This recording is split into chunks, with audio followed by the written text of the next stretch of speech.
don't have to become debt free to be financially free. Debt freedom is not a prerequisite to financial freedom.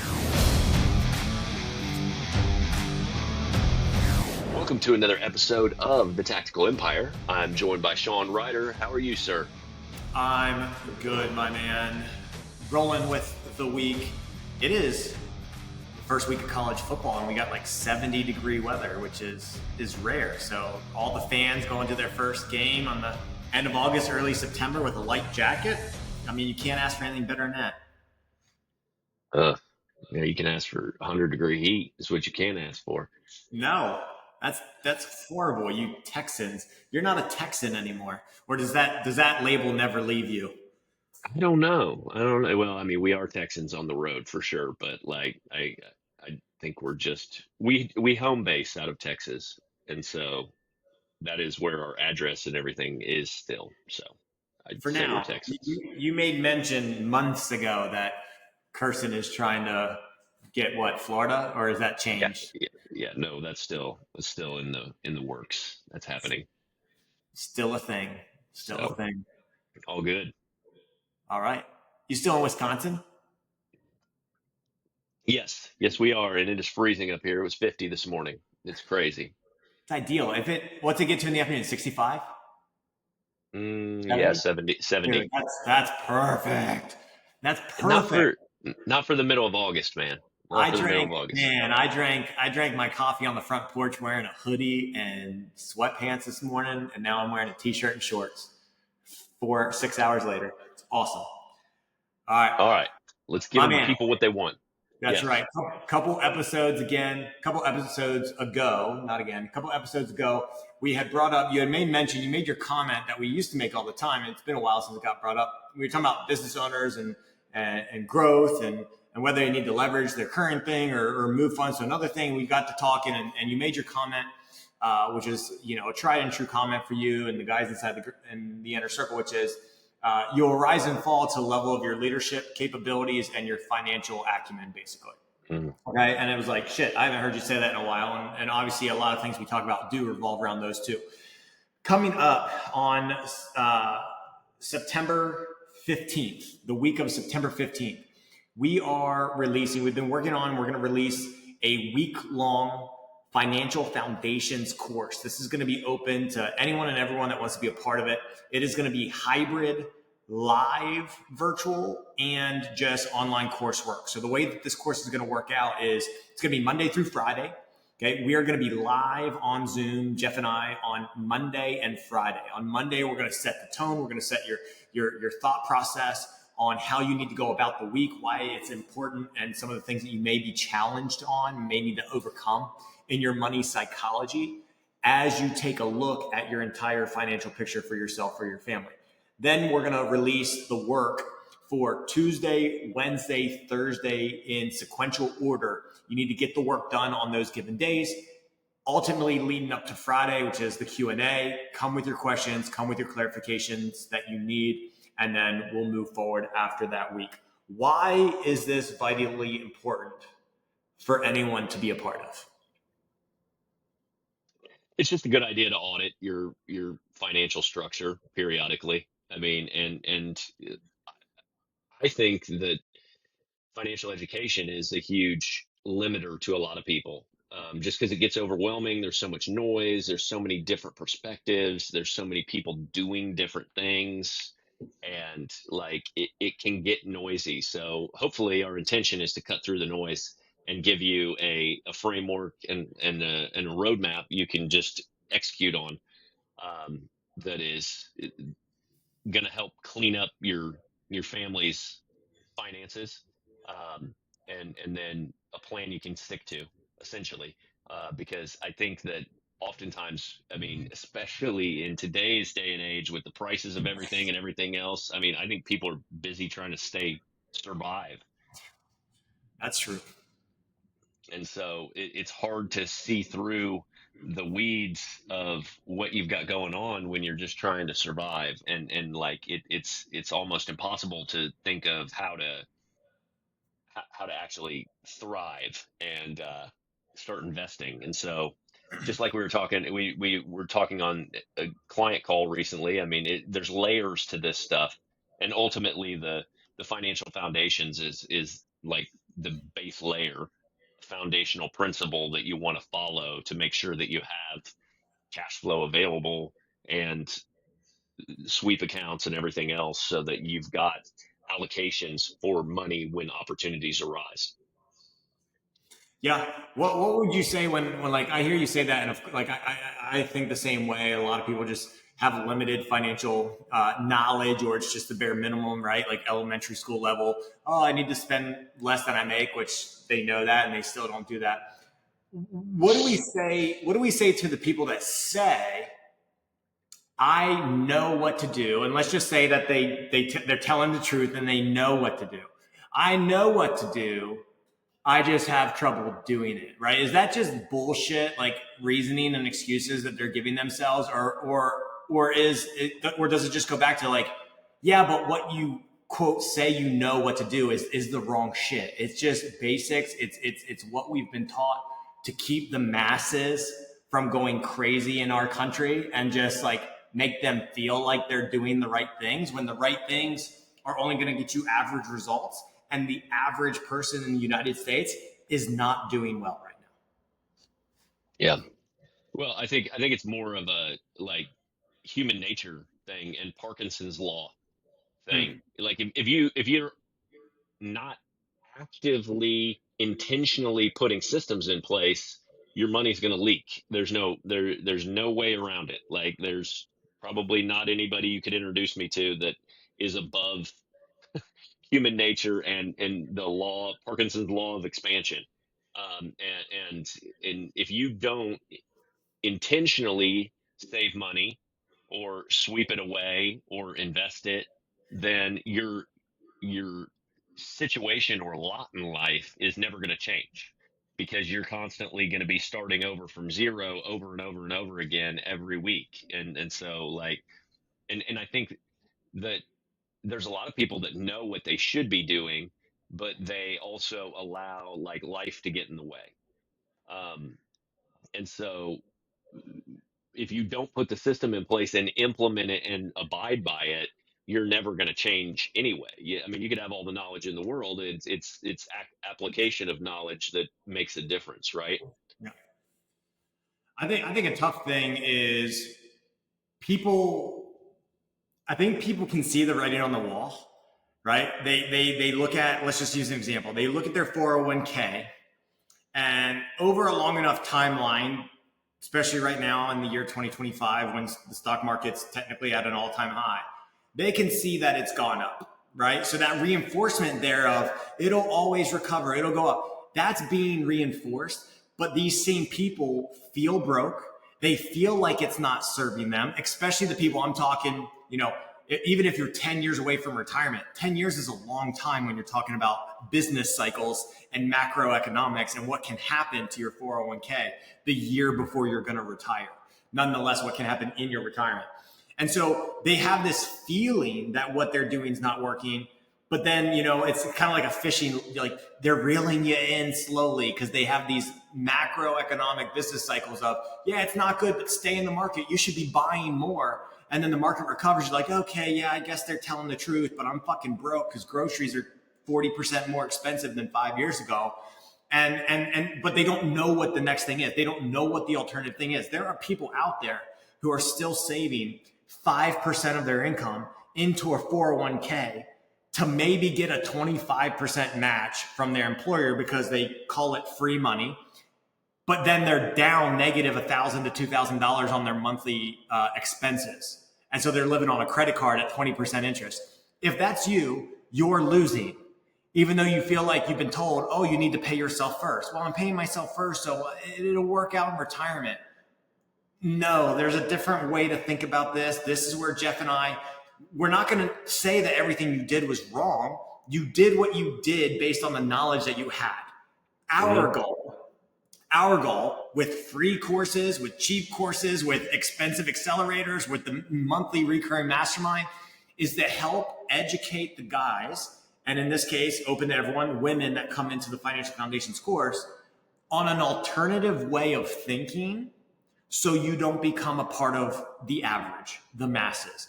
Observe the masses and do the opposite. This does not mean that you have to be in real estate as heavily as Jeff is, or even what I've done, which is I have real estate, but it's not my main focus. It's not what I wake up and live and breathe for. I just understand what it's doing for me, right? Like there are other paths that other guys in the group are leveraging and looking at as well. We're going to focus on where is your money? Why is it there? And what is the return on your investment? And then we're going to take it a step further and we're going to look at what is your return on equity? Where is your positive side of your net worth statement? And just because you have $500,000 on a positive side of your net worth statement doesn't mean it's positive for you. It could be yielding you $0. And that's not a good thing. This is what we're going to reinforce over a 5-day window. Yes or no, Jeff? Yes, absolutely. I think people, there's a lot of psychological aspects to why people don't get their house in order when it comes to their finances. But I mean, it's scary, it's intimidating. There's a million different ways to go about it, and all of them work. I mean, that's the biggest driver of why people don't take action, because they do this overconsumption situation and they're like, I don't know which path is the right path for me, which is fine. I mean, not starting is not fine, but like ultimately it's about just choosing a direction and going in that direction. I mean, as much as we shit on Dave Ramsey, like Dave Ramsey's a pretty good fucking resource when you're in your 20s and you're trying to like just stay out of debt while you build skills and increase your income and things like that. Cause like I can take any mid 20s person with a W-2 job and show them our systems. And if they come to me with no debt or a little bit of debt, like we can do some real damage in a short amount of time with them.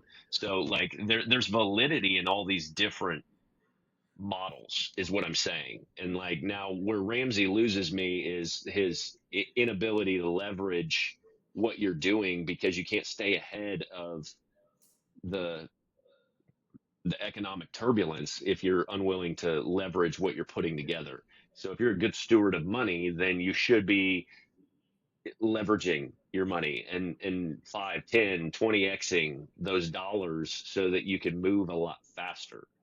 Um, and so I think that most people are just, they're educated enough and then they're overwhelmed. And so it gets put on the back burner because like it's not as important as getting the kids to little league or getting them fed dinner tonight. And like that's the reality. And that's where like couples annual planning is super important. Shit like that, getting on the same page is important, because when you have two people in a house that are running a household and one of them cares about the finances and the other one doesn't care about the finances, it's okay as long as the plan is the plan. But like when there's turbulence and nobody's choosing, like, hey, what are we going to do? Like then you have no plan and there's no intentionality with it. And so then you just spin your wheels and you look up 3 years later, 5 years later, and you're in the same position you were in, and shit costs 30% more than it did. And so you're just chasing your tail, getting raises or whatever, trying to bring home more take home, chasing, trying to kill, but you're not having your money work for you. Yeah. Without going into super high detail of the topics, I'll give the overview, right? We're talking money psychology, belief systems, and why this is important on day one. Day two, money in, money out, how to look at it, what to think about it. Day three, net worth and liquidity. We're going to take that a step further within the details of that course, out usually a bit deeper than what people mostly think of in terms of why net worth is important or not. Day four, debt management, the way that we teach it, preach it, and why we feel that that is the most important way to learn about debt. And then ultimately live Q&A on Saturday. Which of those topics gets you the most excited to help someone that is maybe on the cusp of moving the financial needle forward. Which of those topics really excites you the most? Well, I mean, anyone we can expose to infinite banking is like I'm a believer that that'll change your entire trajectory, even if that's all you implement from the thing, because you're going to start saving. You're also building a legacy for your family, so you know with certainty that they're going to be taken care of when you're gone. And if that occurs prematurely, I feel like we have set people up for success from that standpoint too. That's why I never have any qualms about teaching infinite banking at all, because at the root of it's a values based system, and ultimately we're taking care of our families first and foremost in that equation, and then it's an investment vehicle, and then it's an opportunity account, and so like I love teaching infinite banking. The quick answer for me, dude, honestly, is the Q&A, because I just love operating in that environment with people and providing them answers to whatever they've got questions on. I want to know what's on their mind. Yeah, I mean, the Q&A is an easy answer because it's only one of 2 days that will be live, but the Q&A will involve hopefully all the topics that we discussed through the week. Infinite banking is probably if someone ever asked me, what is the greatest topic that you've ever learned about that has made the biggest impact in your life? It's not all encompassing business ownership. It's not all the financial stuff. It's not like the most impactful topic I've ever learned about that I knew nothing about in the past is infinite banking. So I absolutely love that. This is not going to be an in-depth course on infinite banking. Infinite banking will be presented as something that might be on your net worth statement. It might be something that you sweep outflow money to every month on your inflow outflow statement. It's definitely going to be a consideration when you talk about debt management strategy. So infinite banking actually is a tool to be used in a positive way for all of the topics that we're going to be discussing throughout the week. I'd say for me, I think money psychology is really, really fun. Having people answer questions, figure out what their money psychology is really fun. I think it's really hard and to really develop and change that over time. So even though it's a really fun topic, I don't think it's going to be the thing that is going to be a light bulb moment for them to change in a 1 week course. I think it's just going to be to bring awareness and hopefully for the couples, open up positive dialogue that can be a catalyst to change. I'm going to straddle my answer here. I really like the extension to what we view as net worth and why it's not important, but how to use it in a positive way. I like what we're going to discuss on that. I like shifting the focus from net worth specifically to return on net worth. It's really going to be eye-opening for some people when they look at a net worth statement and then realize whether it's actually benefiting them or not. And then ultimately, once they have a grasp on where they have their money and why they have their money, probably from the net worth statement, the debt management tool and how we view debt, and giving them a more clear strategy that makes more sense to someone that wants to be progressively proactive in their finances, as opposed to pay off the lowest debt and begin a snowball effect so you can get some momentum. Again, we're not in fucking elementary school. Like, you either want to progress or you don't. Here's a strategy that makes way more sense when it comes to your dollars and getting the biggest bang for your buck. And it's also going to allow you to have a better relationship with the word debt and understand that you don't have to become debt free to be financially free. Debt freedom is not a prerequisite to financial freedom. And the amount of people that I've said that to that have not even conceptualized that, because they truly think being debt free is step number one to their financial health in the future. And that's not true. It's not true. And so I'm really, really excited about day 4 topic And hopefully that leads into some great questions and Q&A.